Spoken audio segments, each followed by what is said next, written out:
Kabupaten Batang, Provinsi Jawa Tengah.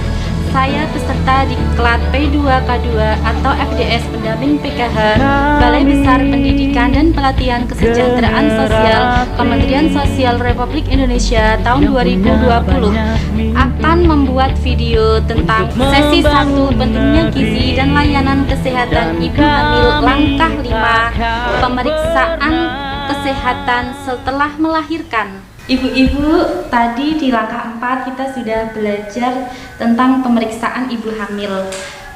Pemeriksaan ibu hamil itu bisa dilakukan setiap bulan ibu nggih, tetapi jika ibu-ibu semuanya tidak bisa melakukan pemeriksaan setiap bulan, maka minimal dalam kehamilan ibu-ibu perlu periksa selama 4 kali ibu nggih.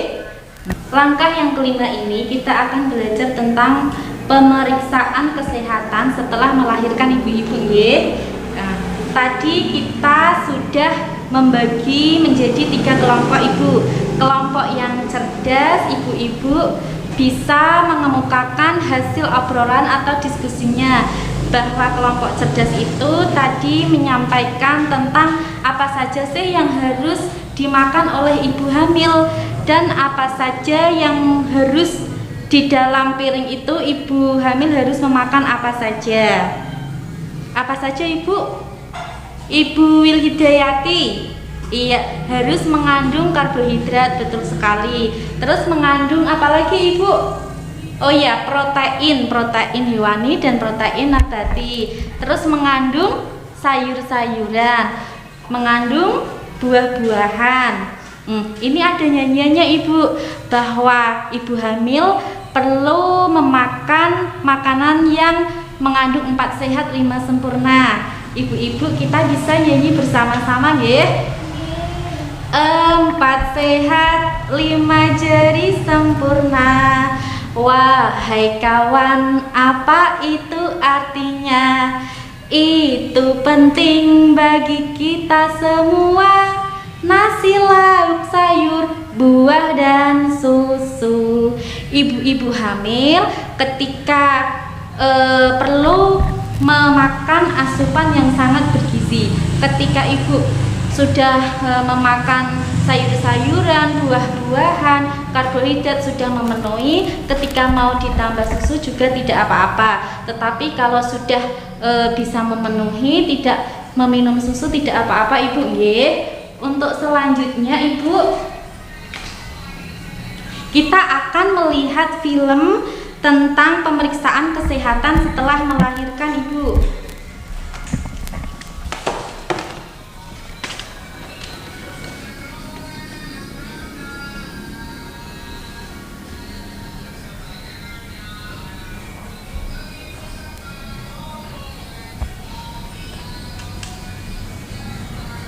Pemeriksaan kesehatan setelah melahirkan.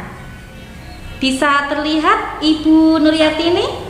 Proses kelahiran bayi harus ditolong oleh tenaga kesehatan terlatih di fasilitas kesehatan. Setelah ibu-ibu semuanya melihat dari pemutaran film tersebut, di manakah ibu hamil harus melahirkan ibu? Di dukun beranak atau di fasilitas kesehatan? Monggo, Ibu Rosana. Iya, betul sekali. Kenapa kita perlu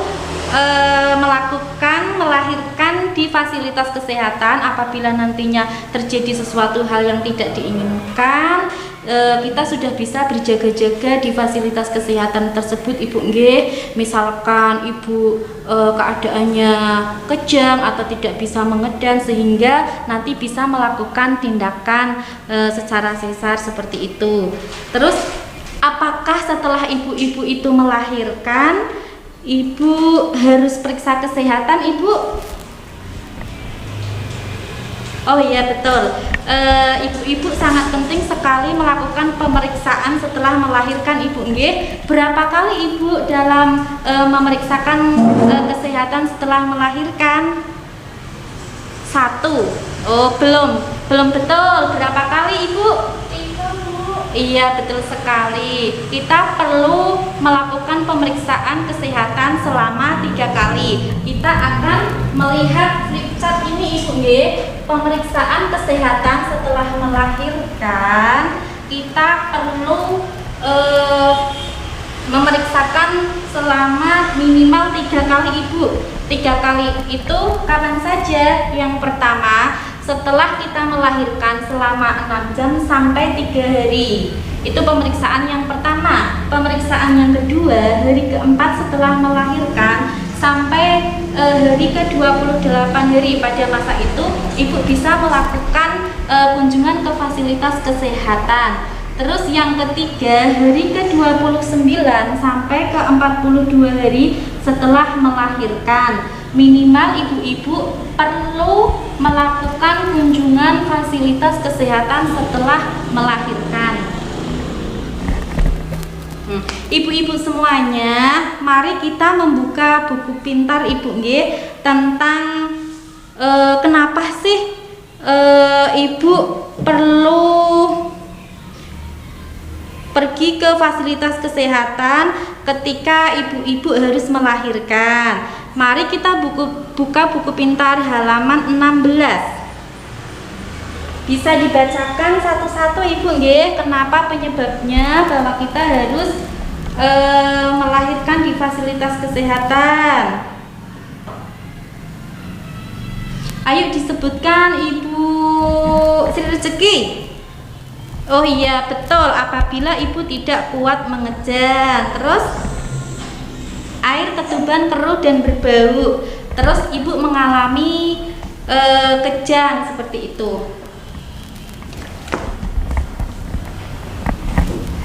Ibu-ibu di flipchart 1.7 ini kita akan belajar tentang gizi bagi anak yang baru lahir dan ibu menyusui. Apakah ketika ibu dan anak setelah lahir sehat tidak perlu gizi lagi? Ini malah merupakan awal dari perjalanan ketika anak nanti akan tumbuh dewasa ibu nggih. Pertama, setelah ibu melahirkan, ibu perlu melakukan IMD. Ibu kertas IMD apa ibu? Iya, IMD itu inisiasi menyusu dini ibu nggih. Maksudnya ketika ibu setelah melahirkan diharapkan 30 sampai 60 menit anak itu bisa melakukan menyusu secara langsung seperti itu. Kenapa sih IMD ini penting sekali ketika anak baru lahir? Yang pertama, IMD ini bisa bermanfaat untuk ibu dan bayi sehingga keadaan ibu dan bayi itu rileks. Karena ketika seorang ibu melahirkan itu akan mengeluarkan hormon yang bernama endorfin ibu. Hormon endorfin ini dikeluarkan oleh otak. Hormonnya ini mengandung rasa bahagia ibu, rasa happy, rasa senang. Ketika ibu semuanya melahirkan anak tercinta terlahir di dunia, pasti rasanya sangat bahagia sekali kan ibu. Nah, hormon itu keluar dari otak, terus ketika bayi itu diletakkan di dada dan secara naluri nanti akan mendekat ke puting atau payudara ibu-ibu. Lah itu ketika terjadi bayi menyusu ibu itu, terjadilah kedekatan antara ibu dengan bayinya. Terus yang kedua, IMD ini sangat penting karena dapat meningkatkan sistem kekebalan tubuh anak. Ketika ibu akan menyusui yang pertama kali, nanti akan keluar cairan bu nggih, biasanya cairan yang berwarna kuning, itu disebut dengan kolostrum ibu. Ibu-ibu jangan malah dibuang karena itu sangat penting sekali. Kolostrum itu untuk kekebalan tubuh anak di kemudian hari sehingga anak tidak mudah meriang seperti itu ibu. Terus yang ketiga, mengatur suhu tubuh dan detak jantung bayi karena tadi ada kedekatan antara kulit ibu dengan kulit bayi itu sehingga nantinya rasa emosional kedekatannya itu walaupun misalkan ibunya di mana, anaknya di mana, masih akan merasa dekat seperti itu Ibu nggih. Yang ketiga akan membantu melancarkan ASI. Ketika ibu-ibu dengan harapannya bisa memberikan ASI kepada anaknya, itu dapat membantu melancarkan ASI ketika ibu melakukan IMD tersebut. Yang kedua, ibu perlu melakukan memberikan kolostrum itu tadi Ibu nggih, bahwa kolostrum ini dapat membantu kekebalan tubuh pada anak nantinya. Terus berikan ASI pada anak selama 6 bulan berupa ASI eksklusif saja. Terkadang ibu-ibu di kampung itu Bu nggih merasa kasihan kepada anak bayi kalau hanya meminum ASI saja. Terkadang pisang diturek-turek nggih Bu. Terus dikasih apa lagi Bu? Air putih. Terus biasanya dikasih apa? Bubur yang lembut seperti itu. Kenapa itu tidak boleh selama umur 0 sampai 6 bulan? Karena lambung bayi ini masih kecil Ibu, sehingga tidak bisa mencerna makanan yang berat seperti itu. Terus yang keempat, Ibu menyusui harus makan makanan yang beraneka ragam tadi Ibu nggih, harus yang mengandung karbohidrat. Ini ku contohnya apa Ibu Nur?